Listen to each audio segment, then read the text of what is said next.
Are you looking for the secret ingredient to a good first aid kit? Well, that's what I want to share with you today. Stay tuned.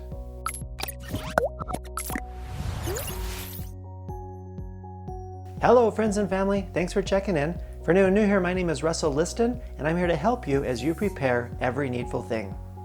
When I was 8 years old, I joined the Cub Scouts, and there are two things that every Cub Scout needs: a pocket knife and a first aid kit.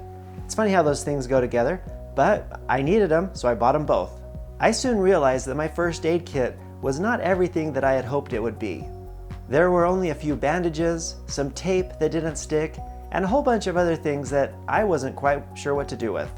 Needless to say, before long, all I had was a little plastic box with a red X on it, and I filled it with the things that I wanted to put inside of it.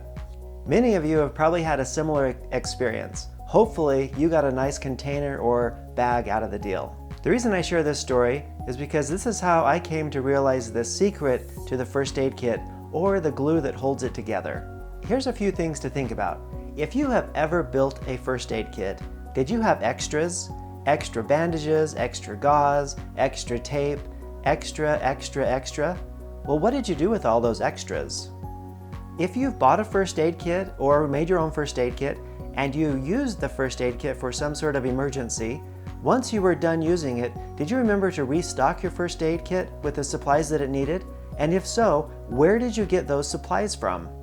And finally, if you have a cut or a wound of some sort that you're treating for multiple days, what supplies do you use to treat those type of wounds? The answer and the secret ingredient to a good first aid kit is what I'm calling the medical supply storage box. I know that's not a great name, and if you can help me come up with a better one, I'd appreciate it. Just leave a comment in the notes below. I'm sorry if you're hoping for more. This kit just doesn't get that much attention. Let me explain. A funny thing about this kit is that I never set out to actually build it. It just kind of happened. I would buy supplies for my first aid kits, and there were always just extras.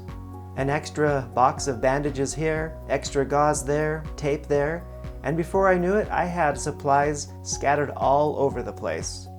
It actually took me a little while to realize what I had.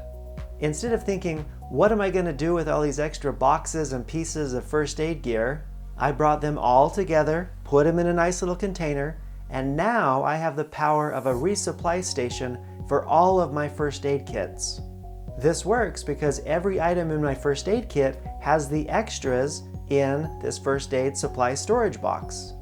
And if we have a cut or a wound that we're taking care of, we don't have to pull supplies out of our first aid kit. We take them right out of here. With this type of thinking, I buy the big pack. I buy an extra box of things. I kind of think of this as my emergency medical supplies and part of my long-term storage.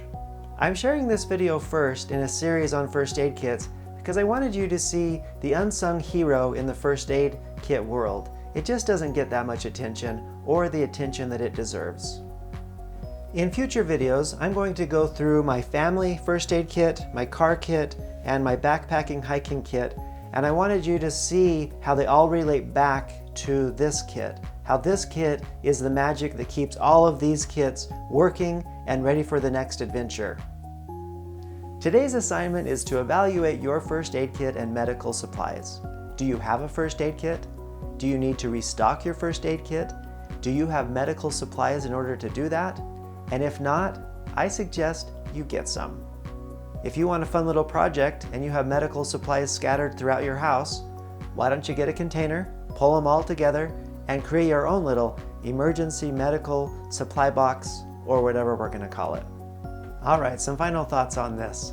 A kit is only as good as the person using it.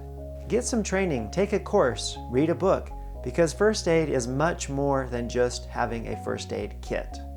A first aid kit is something I never really want to use, but if you need it, it's nice to have one. And it's great to have it stocked with the things you need and that you know how to use.